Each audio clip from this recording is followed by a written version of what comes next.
and hoping for a reading. I am done with readings, so if you ask me, I'm not gonna do it.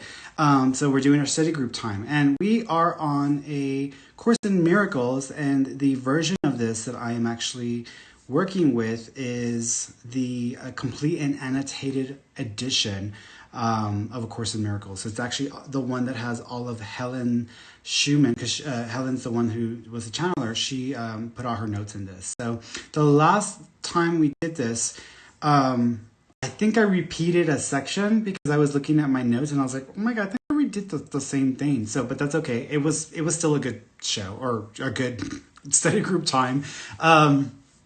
So we are on section, we're on, what is this? What chapter is this? Let me look this up and see where I'm at.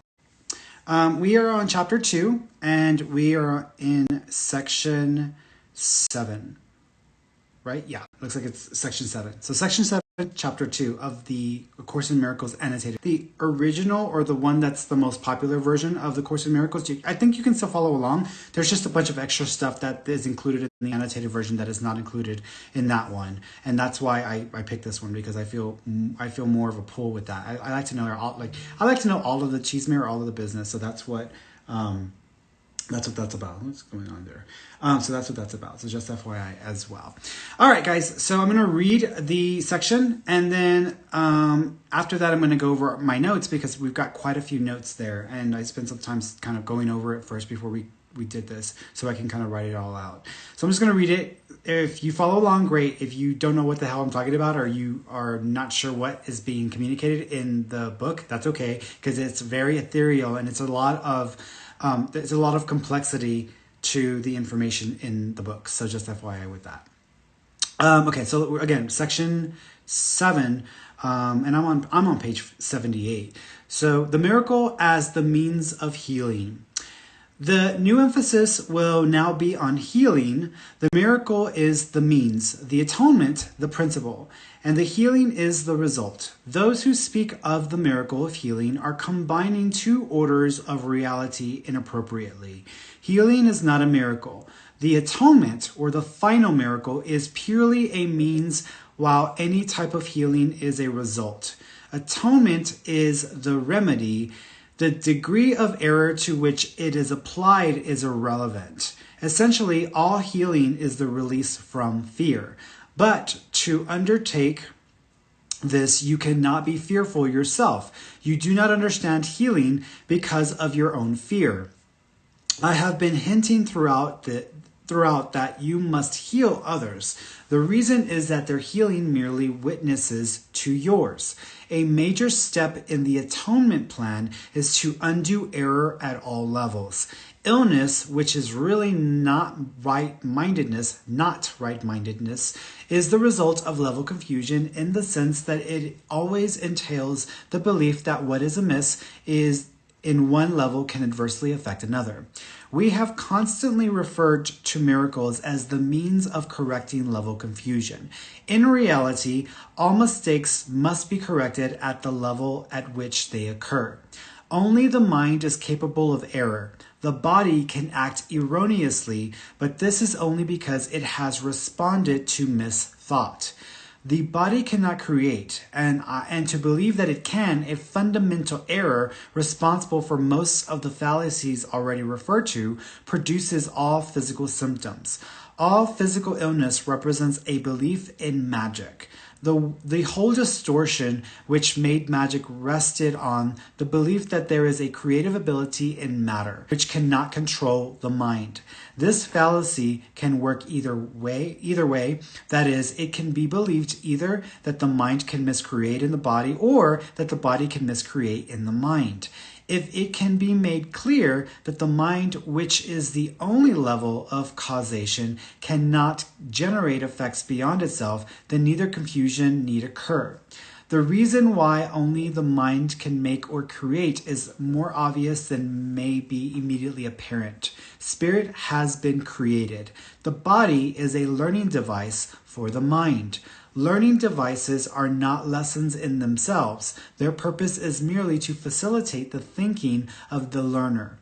The most that a faulty the most that a faulty use of a learning device can do is to fail to facilitate learning. It does not have the power in itself to introduce actual learning errors. The body, if properly understood, shares the invulnerability of the atonement to two-edged application. This is not because the body is a miracle, but because it is not inherently open to misinterpretation. And I'll stop there because I already produced a whole lot of notes from just what she already was channeling. And so there was a lot going on there, and I had to stop and was like, okay, because there was a lot going on there. And I'm not sure I even agree with some pieces of it because I was like, wait a minute. But let's go through the notes because I'm going to tell you what I got from all of that or what I was gaining from what they were trying to explain there. So, of course, the section is the miracle as the means of healing. Synchronicities and alignment is the path to healing, remembrance, and unification. Atonement, coming to peace with and resolution, is the basis or system of effect and remedy of suffering. In other words, what they are saying is, first of all, when we think of miracles, okay, of course, miracles are not like just miracles. Don't think of the word miracle because the word miracle can be very confusing. When I think of the word miracle, I'm actually talking about synchronicities and alignment. So when things synchronize, when things just naturally start to progress forward without any real effort, that's a synchronicity. And then the alignment is when there's a flow in all of that and it stays or it sustains itself for a period of time. So synchronicities and alignment is the path to healing, which is remembrance and unification, because as we are God in human form, as we are source in physical form, when we are God incarnate, which we all are, we become very much victim. We fall into the victimhood mentality and state because of the experiences we have here. So many times we become byproducts of the conditioning or of the experiences and circumstances that we experience in this form. And that takes its toll on us, and we actually become more and more and more obsessed and attached to this world, to this physical environment. This is why they say, be in this world, not of it, because we are not of this world. We are just in it. We are here temporarily to experience a physical form. So what happens at this point is, in order for us to recover ourselves or to heal, because everything here offers us an opportunity to heal, and we also, the basis of this human form, of this human life, is suffering. So we come here, we get conditioned, we kind of fall into the trap of being so consumed with the struggles that we have here that we don't really rise above it or know how to rise above it. And instead we continue to perpetuate the same cycles over and over and over again. And so what they were saying in this portion of the chapter was that synchronicities and alignment is the path to healing, remembering, and unification. So when we begin to really work on aligning to the purpose we are meant to serve here and accept this reality and embrace the struggles in this reality, and then find a way to make that work for us or to do something with it, that actually can help us to align. It can help us to match the frequency of God, to match the frequency of love. And if we come to this place and we experience love, well, we bring it up within us and then we express it, we experience love in the process, it also is that it's the same model, it's the same method. And when we begin to embrace love and we begin to assume that sense of beingness in love, and then we just use this physical form and its experience for whatever we're going to use it for, we begin to experience synchronicities and alignment.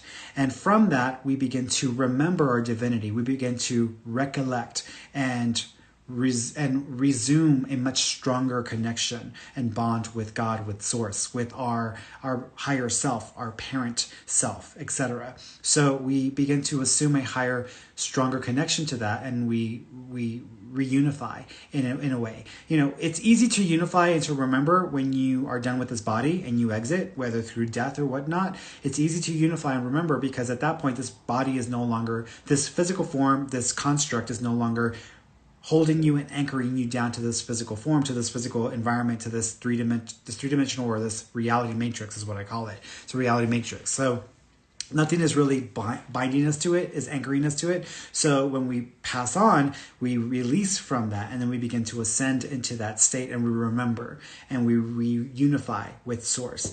Being in this form, it's really hard to do because we get caught up in our real world struggles, and then we just become obsessive with that, and that begins to take over, and that's all that we think we are. But it isn't.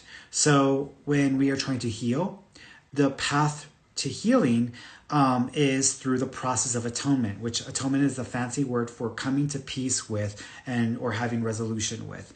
And so there's a lot of things we can atone for. There's a lot of things in my life from just this one lifetime that I have had to atone for because I've made mistakes. We've all made mistakes. There are a lot of errors because we've bought in and we fed in and we become consumed by this world. So there's a lot of things that I sought to atone for. And in the process of atoning, which was coming to peace with and resolution, that is actually just the methodology, just the idea of atoning, coming to peace with. That is the basis or the system of effect and remedy of suffering. It actually will help to align us and to serve as a way of synchronizing us with the path to healing, to remembrance, to reunification. When we begin to reunify, when we begin to remember, what tends to happen is we have more access to love. We have more access to knowledge. We have more access to abilities and to states of mind and to states of being and to experiences that are representative and reflective of the higher state of being, which is of Source, of God, of love, and of our higher selves. So we begin to align with that. If we get caught up with the lower stuff, then it's hard for us to remember who we are, to remember our divinity. It's hard for us to reunite and to have that bond with God. It's hard for us to do those things and to have any peace around anything that we struggle with. And if anything, it amplifies our pain and our suffering in this world. No karma, sins, or past mistakes are too big or too small to allow for the process to occur. The difference between and I use an example. So what this was saying was that, the book was saying was that it doesn't matter how big your sin is, like everything is forgivable. It's not so much forgivable as it's resolvable. Everything can be atoned for. All the things that all of us have done in this form can be atoned for. So even the lightest sinners or the heaviest sinners doesn't matter. No sin is too big or too small for the atonement. And I use an example of this because sometimes it actually is based on perspective, because people can basically do the same thing, but do it from a completely different perspective. But yet in our society and in our culture, we've made it okay to be able for people to atone for some things while also punishing others for other things as well. But again, no karma, no sin, no past mistake is too big or too small to allow for this process to occur. The example I used was the difference between taking a life in murder or taking a life in war or self-defense is the ability that society allows for atonement.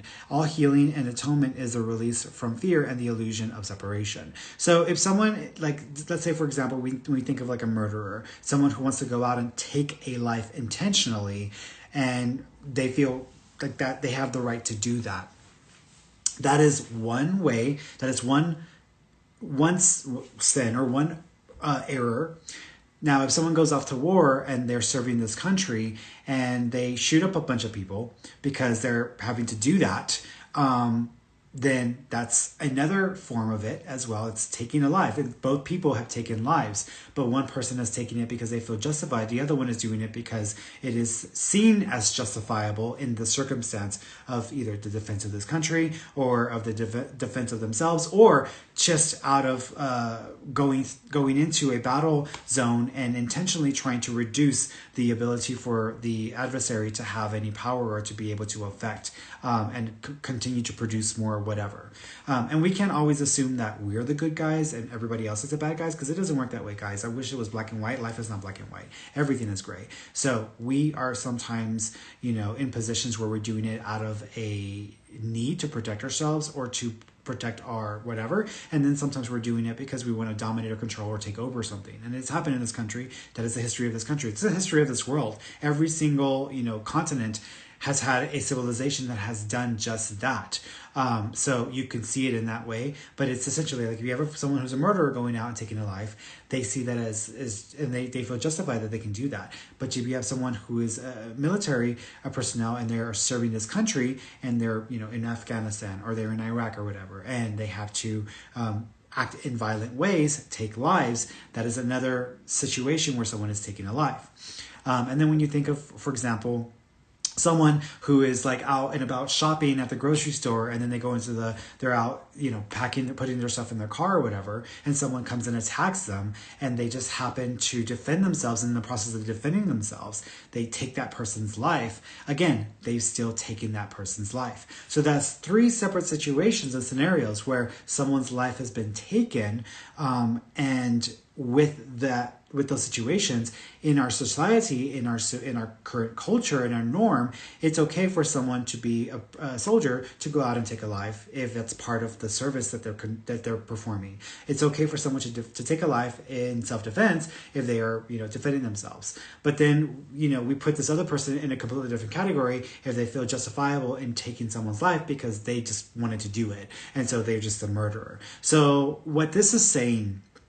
And I'm not speaking from a personal perspective on this. That's what I'm trying to describe as what they are saying here. What they're saying here is that it doesn't matter. No act is too small or too grand that a person, an individual, cannot atone for their sins, cannot atone for their behaviors. There is atonement available to all of God's creatures, all of God's creation, and also to all of God, because we are God in physical form. There's no difference there. And that's something that we've gotten very comfortable with, where we detach ourselves, or we separate ourselves as if God is some random separate thing that, we have to be worthy of, or that we don't have access to. And then we're here. But that's not the case. We are all the same. The only thing that separates us is our perception, or the combined delusion that we all agreed on coming into this physical form, that we were separate, or we needed to experience from a separate perspective. But that's what this is saying, is that there's no big or small thing. All things are atoned for. And this is something that I know from experience when speaking to spirits, because when I talk to spirits, they don't actually tell me.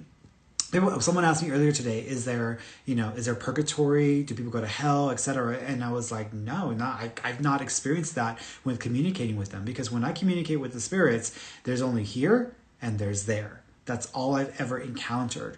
And I've had spirits come forward to make amends or to apologize to those here in physical form that they have hurt or that they have caused pain for.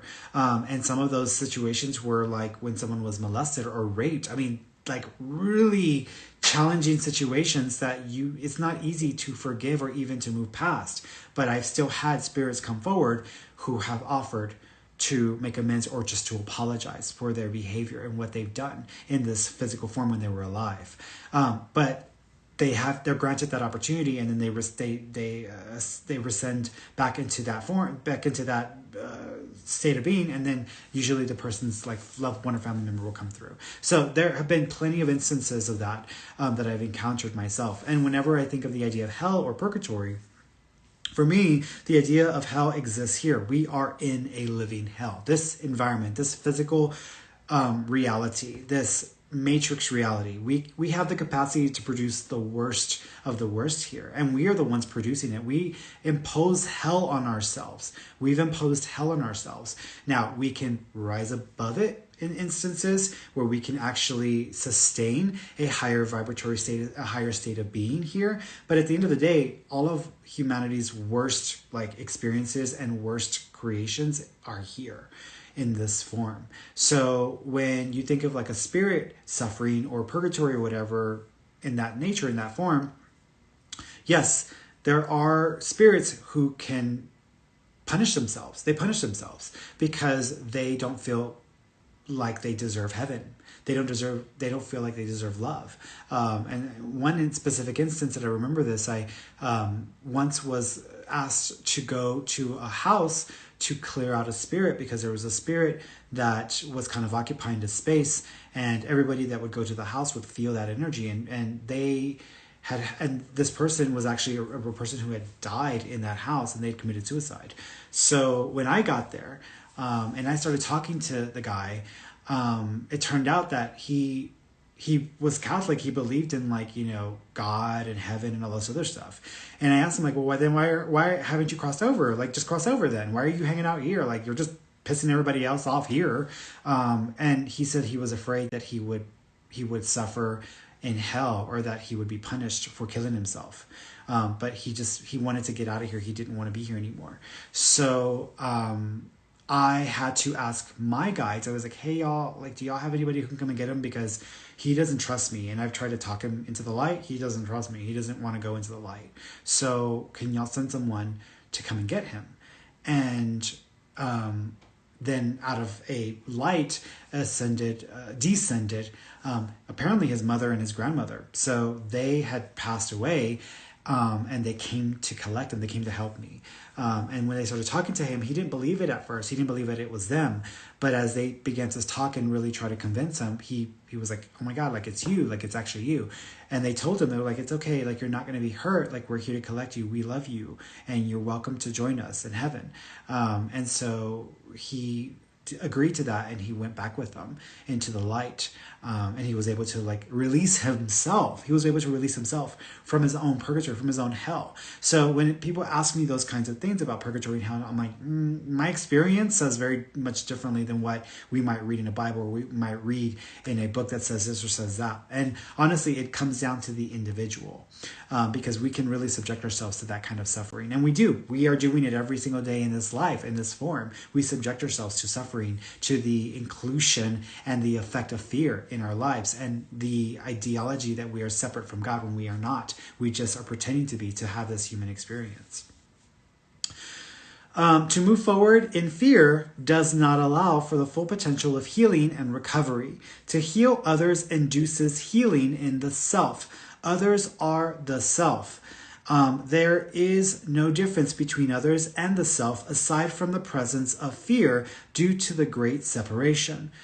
Example, and I give an example here, which is when I don't work and help others after a couple of weeks, I begin. So what I was talking about here is, what they're saying is that when we focus on healing others, and this is actually what I was just telling the mother and for her young daughter, when we are needing to heal ourselves, sometimes we think that we need to like dig deep and try to erase or change the pain inside of us. But we all have the capacity to become completely consumed within fear, and to feel that separation from love and God, and to completely buy into that and produce a reality in this world that is actually based in that fear. So when we are trying to move forward and to recover ourselves, one of the best ways to do so is to actually offer that which you seek to others. Because when you grant others that which you seek, you also grant it within yourself. And this is something that I learned when I began practicing Reiki back in the day, where I was told, like, when you heal others, you're also being healed in the process. When you're conducting healing, sessions and healing work, you also heal yourself in the process. And growing up as a person who was abused, I was physically, sexually, and mentally, emotionally abused. I mean, you tell me the kind of abuse, and I will tell you I probably had it in one way or another. But, being someone who came from a very, very much of a background of a lot of abuse and essentially torture in instances, I had a lot of stuff I had to work with. I had a lot of baggage I was carrying with me. And I see now online sometimes people, they make comments like, I need to heal myself before I can fall in love again. Or I need to be completely recovered and 100% before I can do this or I can do that. And so people use the idea of being broken to not move forward and create, to not move forward and live their life's purpose. And what I say to that is bullshit. Don't do that to yourself, because you're essentially cursing yourself with a block. You're producing a block for yourself when you believe that you have to be 100% pure or healed to experience something or to produce something in this world. You are God in form. You have the right to produce and to create in this form within this reality. That is your birthright. That is why you're here. You're here to produce, to create on behalf of the Creator. And so, yes, though we may go through experiences, and we may encounter suffering, and we may experience pain. We don't need to be like a perfect being to produce something amazing in this world. How many people do we know who have suffered or struggled and gone through it? I mean, really gone through it, and still done something amazing in this world. Think of Stephen Hawking. He had a condition that he was, stuck in that chair, and he still contributed. He still did things to produce in this world. And so, think of that, and because there's plenty of those examples in this world. So you don't have to be a complete person. And I use that example as a physical ailment, but I know, think of counselors and psychiatrists or psychologists. A lot of psychiatrists, psychologists, a lot of counselors become counselors because they're trying to heal something within themselves. And so they find themselves consumed by the science of it, or by the techniques, or by the strategies of working with other people, because they're trying to understand themselves in the others that they're trying to help as well. So they're essentially offering up an opportunity for healing in themselves by actually contributing and healing for others also. Now, that is different from trying to fix people. You're not here to fix people. You can't fix anyone. You can't heal anyone unless they allow it within themselves. You can offer up the opportunity for healing. You can offer up the opportunity for recovery. You can offer up the opportunity for love and connection. But you can't force healing upon anyone. You can't force a fix in anyone. So for those of you who are stuck in relationships thinking that you are going to be the thing that transforms the person you're with and turns them into someone that you see them as, that you can see the potential of, then you're probably going to be sadly disappointed, because rarely is that even an option. Rarely is that even a reality. And you're going to just waste your own energy on someone who's not utilizing it and even doing anything with it.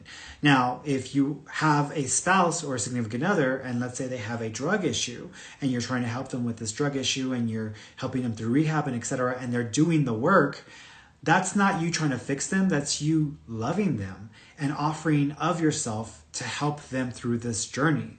But if you are expecting them to be fixed and they regress, you trying to force them to continue to fix or to change or whatever, that's on you. At that point, the suffering that you experience from that situation, you've incurred upon yourself, because you have not respected this individual's right to choose as a sentient being in physical form. They have that choice to make. And so you can't force that change upon anyone. You can only either participate with them and assist them with their own healing and offer that up, or you can accept their choices and then do what you need to do for yourself. And that's what that's about there. Let's see. So in offering others the opportunity for healing, you can actually heal yourself in the process. After about 2 weeks of not working, like when I take vacation or when I take a break, because I'm so used to doing this work, and I actually feel like myself when I'm doing this work.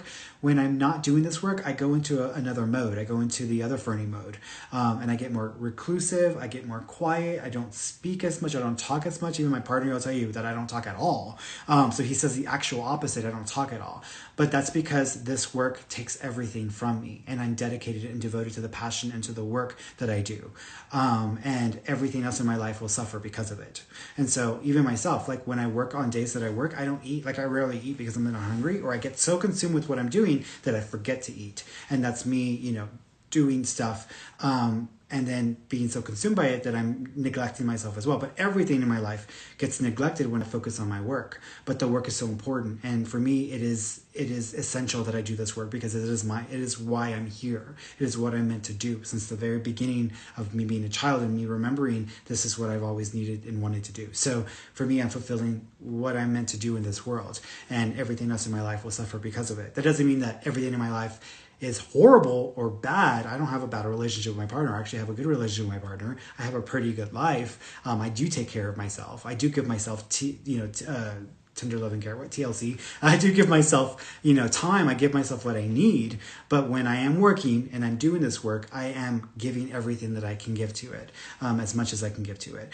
But in the process of having done that, I have experienced new levels of love, new levels of connection, new levels of healing within myself from my own childhood, from my own traumas that I cannot say I probably would have gained through like going through like a long ass process of therapy, because there's just this remembrance and this reconnection and bond with source that is really hard to shake and really hard to dismiss. Like I wake up every day feeling my bond and connection with God. Like I feel it every single day. I don't have to do anything to induce it.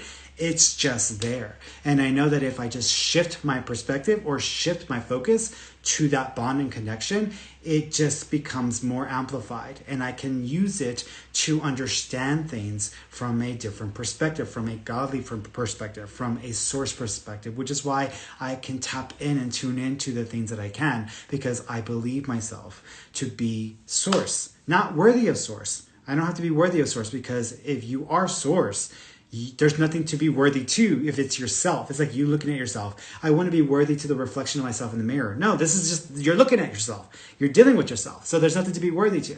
So all of us, if we all just accept and embrace the fact that we are source in human form, and we actually explore that and we honor that in a very loving and authentic way, without the vanity of I'm this powerful being, without the vanity of I have magical powers, without the vanity of I'm this psychic medium and I'm amazing, like without the vanity of that, if you just like accept that bond and the connection, you start to see a lot more reminders from source. And actually, I just posted this on my page yesterday, where I was looking at a documentary, a mini doc about angels, because most people understand the idea of an angel like a being with wings, and that's a storybook version of angels. When you go back into the Old Testament, the original descriptions of angels is very different. And I was watching the mini doc, and they were describing what the idea of an angel was from the Old Testament. And one of the descriptions was that of a face, like a being with wings that can take on kind of a human form, or has a human-like energy to it, but then also has the face of either a person or a cat or a lion, or what was the other one? The other one was, there was one more, and then there was a bird like a hawk or an eagle. And as they were talking about that, a hawk flew right in front of where my window's at, right in front of my window, just flew there and stood there and just turned its head around all the way around and just took a look at me and just stared there looking at me for a while I was watching this on the mini doc. And in the moment, I mean, I'm so used to these kinds of experiences because they happen all the time, and I share them publicly. Like whenever something happens, I share it on social media so y'all can see what that experience is like, to not only know that there is a something really special happening beneath the surface of this reality, but also that, we have this power that we don't even fully realize or utilize. So whenever I have these kinds of incidents happen, where I'm sitting here watching a mini doc about angels and how they represent and show up in our lives, or they show up and are messengers from source or of our highest self, reflections of ourself, and that this is one of the ways they show up, and then the hawk shows up right in front of me, staring at me, you can't really dispute that. Because I sit here every day working on a regular basis, and it's been 2.5 years that I've been here, and I've only seen a hawk right from the spot in my window, I think one other time. And it landed in the tree, but it was hunting something and it was trying to go for that. So it wasn't really like a full, it's stopping and looking at me. So come on, guys. I mean, and out of all of the years I've been here, me watching a mini doc about angels, and then the thing shows up right then and there, that's a reminder. So that's what I tell people, is that when you begin to remember who we really are and you embrace the reality of us being source, we will surprise ourselves. We will remind ourselves. We will amplify that reality, and we will start to see it in physical reality as well. And it's almost magical. And people will say, like, "Oh my God, it's like you're a natural witch." I'm like, no, it's what we all have. It's what we all possess. It's a natural capacity for us. So that's just an example of it. Big effect of the atonement process is the releasing of suffering at all levels. Some people, people get very consumed with their pain, whether it's mental pain or emotional pain or physical pain. People become very consumed and obsessive with pain and suffering. And so, I will hear of people who, they will literally write a book on one form of pain. So for example, codependency. We've got books and books and books written about codependency and how codependency this and codependency that. And it's just one thing. Now, it's important to understand codependency. It's important to understand the interactions and the engagements and how that plays a role in our lives. But everybody is codependent on everybody for something, right? I'm codependent on the person that's going to show up at the grocery store to open the grocery store for food, so that when I am codependent on the delivery service of buying groceries, they're going to be able to get in there and buy my food and then drop it off. I'm codependent on all these people. We're all codependent on all of ourselves. So even if I was completely removed from society and I lived out in the middle of nowhere, I'm still going to be codependent in some way or another, because that may not be sustainable for a very long period of time. So we're all codependent on each other. So there's a codependency there that is something that connects and bonds all of us together. But people will talk about it in the way where it affects their experience, or it causes suffering and pain for them, or it perpetuates some challenges or issues that they're stuck with and they can't get out of. And so they hyperfixate on these conditions and states, and instead of focusing on building a bond and that stronger awareness of source in form within us, and actually embracing that, because that representing love and this world representing fear, and the absence, the temporary delusion of the absence of love, which is what we all agree to again. What ends up happening is that we become consumed with the little issues here, and then we spend a lot of time just trying to fix one issue or heal one issue or make it go away. Like, if I will just not go for that drug fix, if I will just not go, I can't avoid that drug fix. And I'm like, well, you know why you have the drug fix, right? Because you don't feel a sense of connection with source or with the divine or with your higher self. You've become so consumed with the pain of this world that you are trying to escape it in one way or another. And the only way you can think of, and the coping mechanism that you developed, is using a drug to alter your consciousness so that you're not 100% aware of this reality and this experience in this form. So if you will work on amplifying your awareness of source and of love and of these different variations of yourself in higher form, which you have access to, and you can achieve that through different methods and modalities, you're not going to need the fix of the drug as often as you did before. You're not going to need it as often, because at that point you've found a different way to escape, right? Heal, and you can call it heal the nature of this reality. So that's why what they're talking about in this is that, people would like to become consumed with like one issue or one thing, when if you will just focus on atonement and remembrance and reconnection and reunification with source, then all these levels actually become naturally healed. They become naturally improved. They become naturally better, because you're no longer attached to this lower form, this lower state, and instead you've ascended into a higher state of awareness and being. And so it no longer is going to affect you the same way. So that's what they're talking about there. Illness, which is right-mindedness. Illness, which is opposite. I gotta correct that. Opposite of. So illness, which is the opposite of right-mindedness or divine beingness, is the result of the overemphasis of fear and suffering in one layer of being, of self, which spills over into others either by awareness, focus, or intentional engagement of the psyche. In other words, if someone has an accident and they are a world-renowned,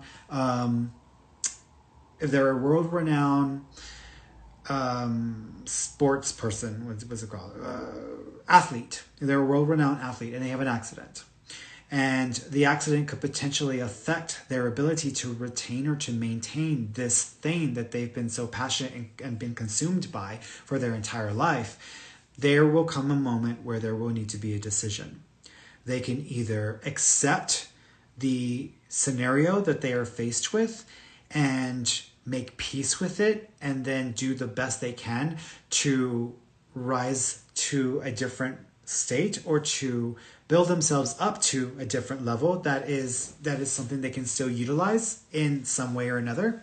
Or they can submit to the loss, the great loss, which is what the young lady did with her father's passing. They can submit their attention to that loss, become completely consumed and obsessed with that, and then begin to go through these depths of lower vibratory states and emotion, which would be anger, rage, resentment, frustration, hatred, being jaded. All these lower states are accessed in that moment. And so the pain becomes more amplified. It feels more intense. The pain becomes more intense because we're so used to having like this base level, and then when that's been changed on us, it throws us completely off our knocker, and then it's harder for us to kind of maintain what we're used to. So we either accept it and run with it and do something with it, or we submit to it and then become consumed by it.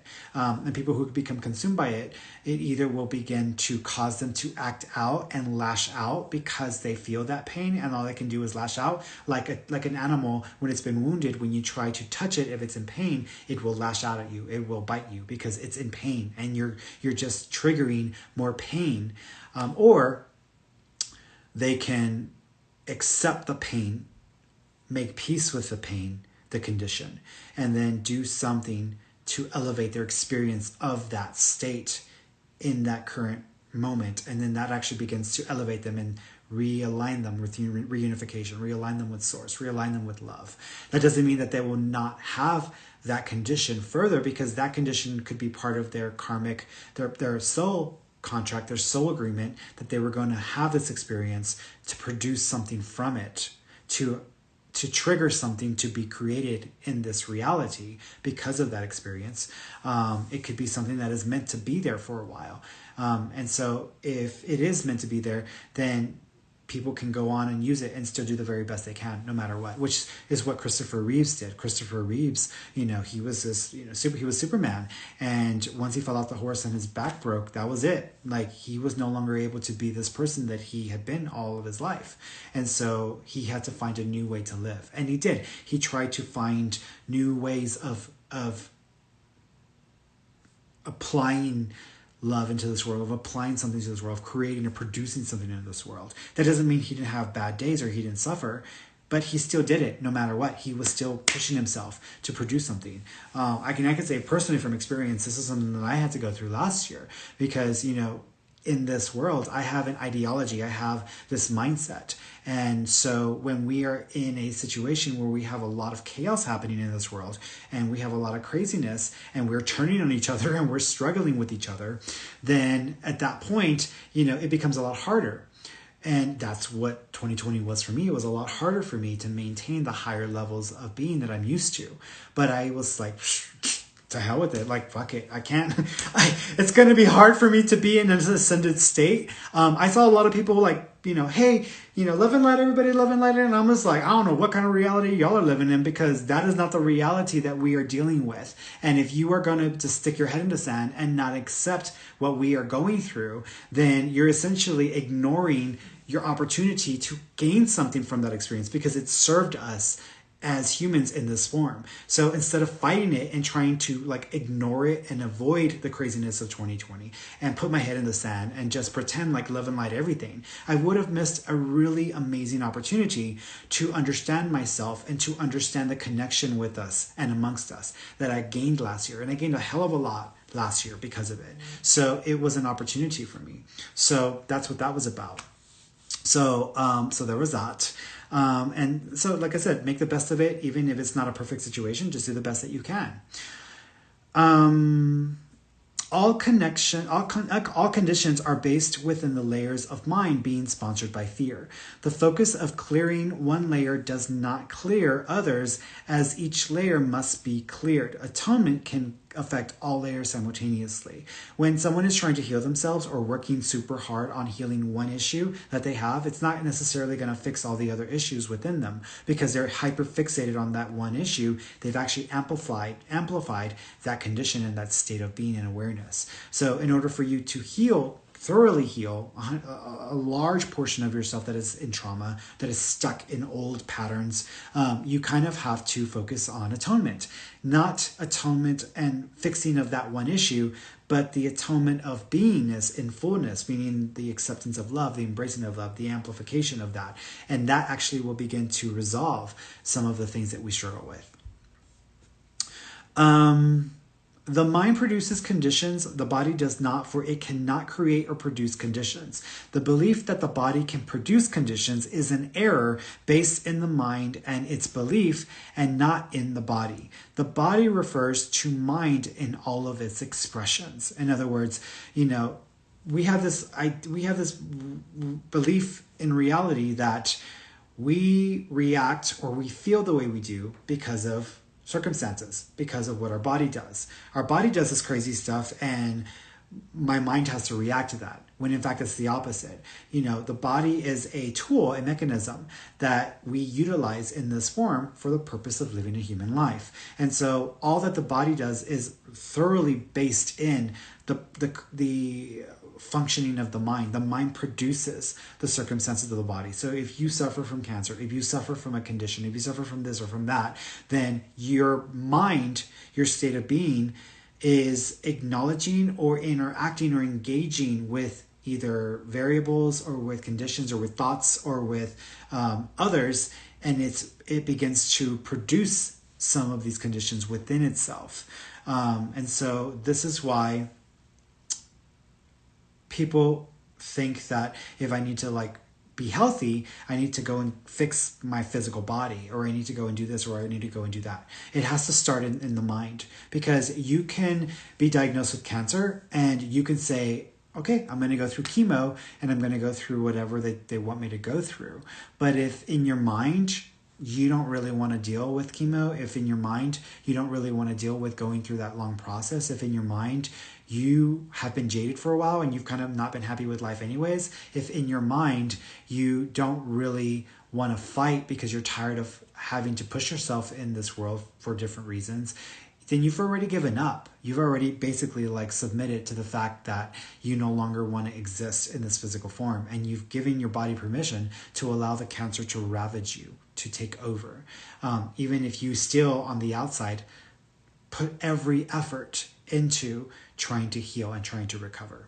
So the mind has a lot to do with it. The mind does really give our body permission to do a lot of things. Mind is creative, matter is not creative, but reactive. Matter cannot produce a condition within the mind that does not already exist, within beliefs and intent. There is no separation from the beingness of the mind and the function of the body, which is again the same thing. So this physical reality we live in, this physical world, is a matrix. It's a Alexa or a Siri. I'm not calling you girl. It's like that. It's like when we are experiencing things within ourselves, within our mind, our mental state, not our physical brain, because our brain is just, again, a physical component that supports the mind. The mind is the beingness, the person that we are outside of the body, separate from the body. So the brain is just being utilized in the mechanism of the mind itself, the personality mind, the spirit mind. When I communicate with spirit, I'm communicating with the spirit mind of who they were when they were here. I totally lost my train of thought. Mind is not creative. Yes. So I produced a diagram. I actually made a diagram and I posted it on my Instagram and on my page. So you can go looking for it. But what happens is this physical construct that we know as reality, physical world, is a delusion. It's an invention of source. It's an invention of being. And so when we all get here in this physical form, as children, we're conditioned to support that this is reality, that this is what it is. And so we conduct ourselves and live lives based on the fact that this is reality. But all of this is just a energetic construct of source. And we all as source all of us agreed that this is going to be a perfect environment for us to learn, to experience, to discover, to create, to produce. So we subject ourselves to a kind of delusion or amnesia. We come into this world and we become physical. And so all that we see in front of us is a production, is a byproduct, is a construct of the mind being. And so this is why some people in life go on and they have nothing but blessings, and they experience blessings after blessings after blessings, because they're very much reunified in any way that they can be with source, with love, with this higher awareness or higher state of being. While you also have people in life who are constantly struggling and they can never get out of that cycle. And it's a constant like struggle after struggle after struggle, and nothing ever changes because they have bought in to the fact that that is their experience and nothing can change it within this reality. But when you begin to accept that this is still a constructed reality and it is pliable, it is changeable, it's like Play-Doh. And it's Play-Doh that is affected by our state of being, our mind being. At that point, you have a lot more that you can do with yourself. And I actually did this. I was able to change my entire life. I mean, I grew up in the hood. I grew up in the ghetto. My mom used, food stamps to pay for food. Like I grew up in the worst of it. And so when I began to understand this reality and I started to practice manifesting and to align myself with what I chose versus instead of reacting to what I was experiencing because of circumstance, I took control of my existence and I began to shift. And as I shifted, my entire world shifted. My entire world shifted. And it continues to maintain because I continue to maintain the reality that I am source and form. And you can do the same thing. But it does take a deeper understanding of things, which is why we have these books, we have these study groups, because I want to teach you how to do it as well. And this is where we get into law of attraction and manifestation and attracting the life if you want, etc. A lot of people don't really understand what that really is about, and they get really caught up in the physicality of it and the superficial, like physical things.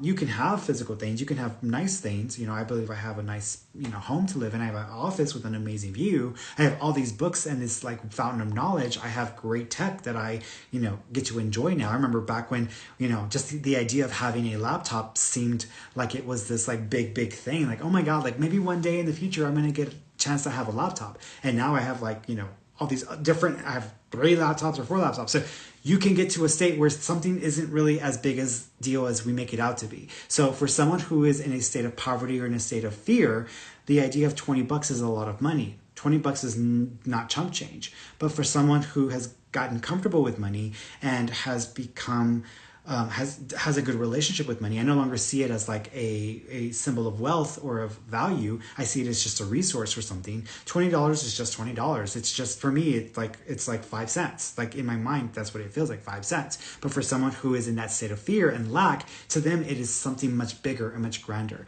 because the relationship and the perspective that they hold supports that reality and maintains that reality.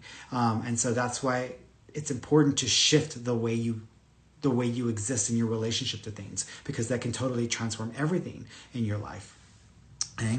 All right, guys, I think I'm done. I'm going to go through real quick to see if anybody had any questions about the content of the study group, because that's all I'm answering questions on. And I'm going to try to make them short because I'm getting hungry and it's 8:30 where I am and I got to make dinner. And I'm supposed to call my sister because she's got some changes at work and she wants me to psychically tune in, which, that's just what she wants. So I'm like, I'm going to, and I still got readings I got to get through as well that are going to be due. So I got to get through that as well. But let me see. Is this recorded? I want to have this to look back. Yes, it's recorded. It'll be on my page. So if you go back to my page on this day, it'll be there. So yeah, definitely. And I'll save it to the list thing there. Let's see. Let's see.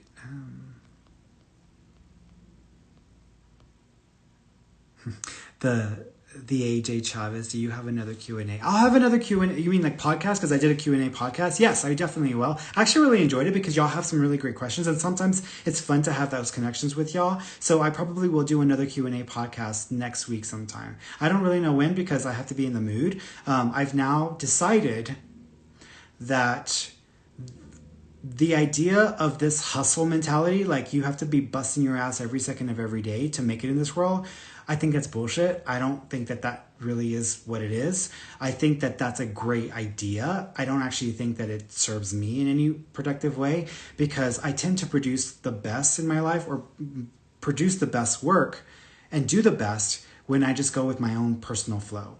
So if my own personal flow is like waiting until I feel that inspiration to do something, and then getting on, social media, getting on here, and then starting to record a podcast and making it a Q&A, that works for me.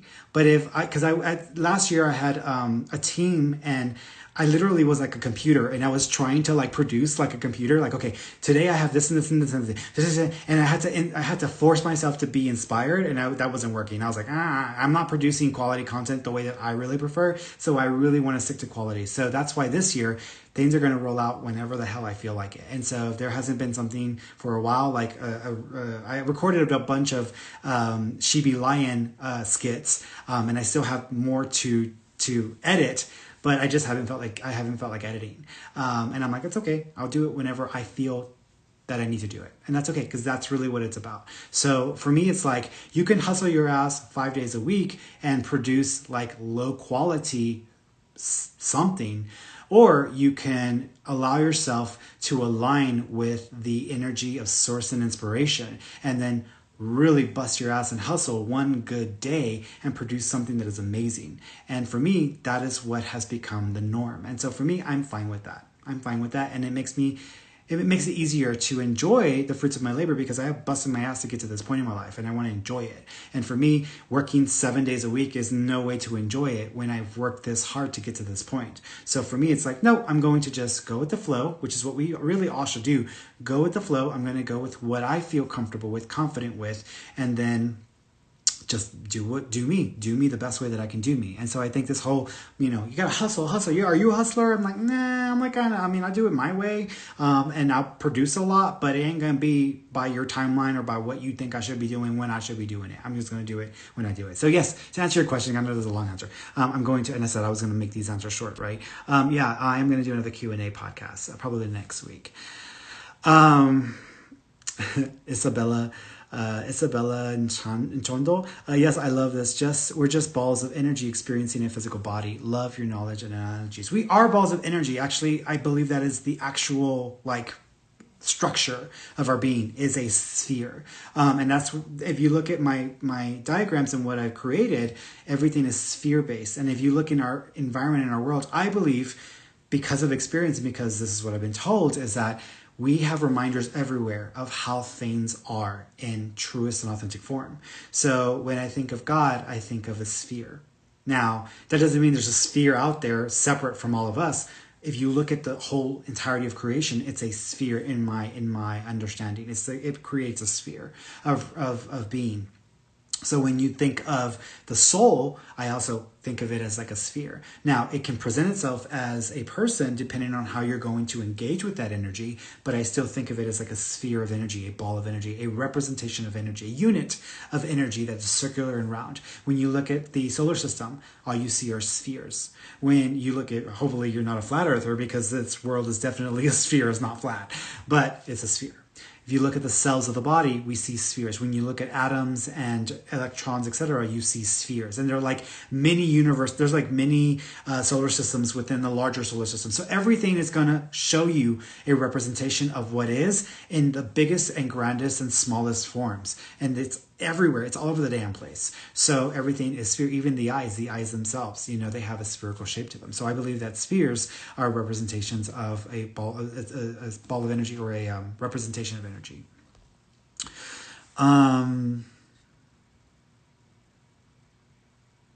You know what though? And she's asking another question. But sometimes you have to protect yourself from being a doormat from others, or for others' projections, and that's the sad part. Honestly, no, you don't. Because when you know your value and worth, and when you know your being, and when you know what you are, not from a vain or, like I'm the shit, I know I'm the shit. I'm not talking about that kind of knowing. I mean, I know myself. And when I look at myself, I know who I am beneath the surface. You do not need to defend yourself.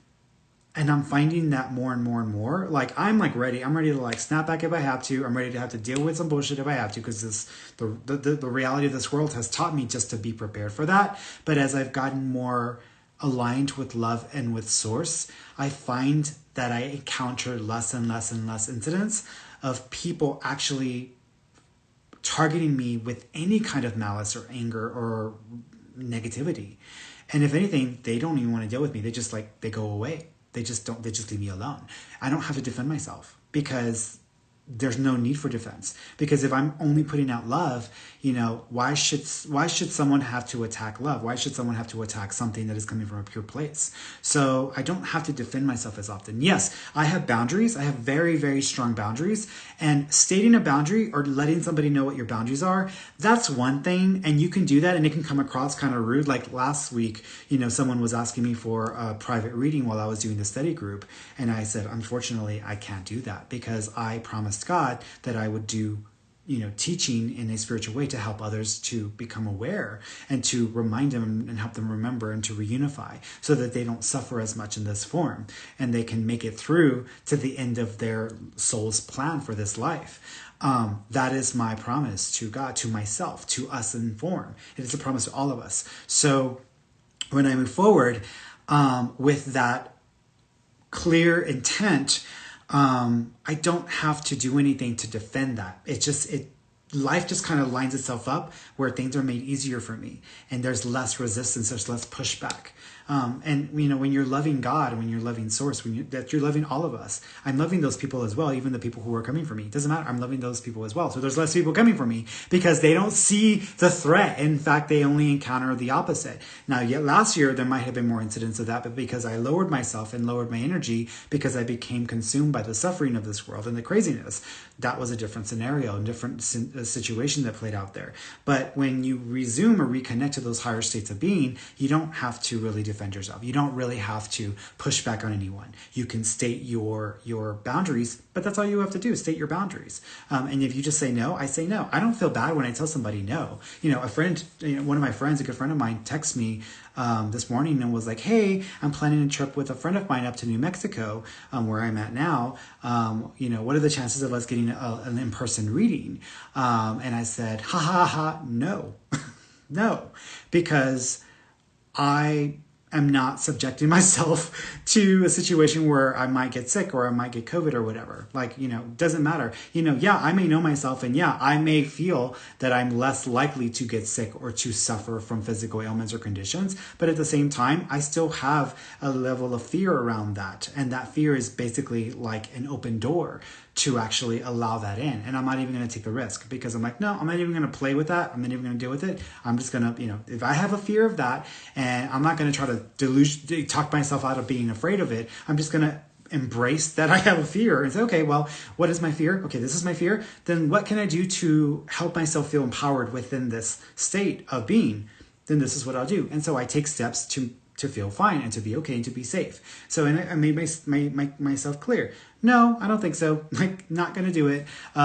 So this is when it's more likely to be a possibility. But until these things happen, I'm not going to be. I haven't been in close proximity to another person except my partner since last February. So I'm not gonna do that. So I love you, and I'm willing to do it when these things change, but until then, the answer is no. That's simple. And it doesn't hurt me to say no. And he knows that I love him, and I'm not intending to be mean to him. He knows that I'm setting my boundary. That's the boundary, and the answer is no. So,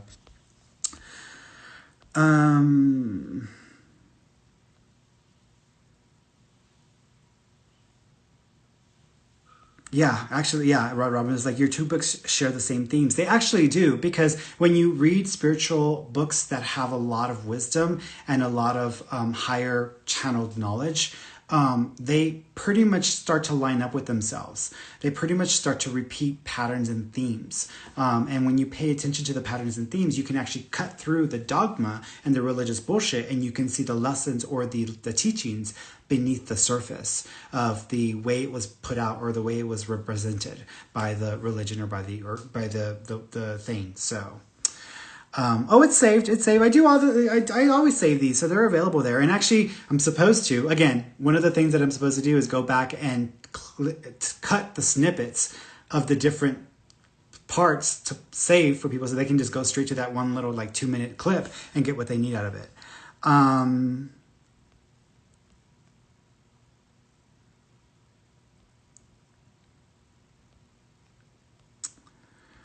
Let's see. I think that's it, guys, and it's okay. I know there's more questions, and I would love to answer them. But again, I'm setting a boundary now because I have surpassed my time. I was supposed to get off of here for 15 minutes, and I know my partner's waiting, and now I got to make dinner. So all right, guys, I love you all. I will be back here on Friday, same time, same place.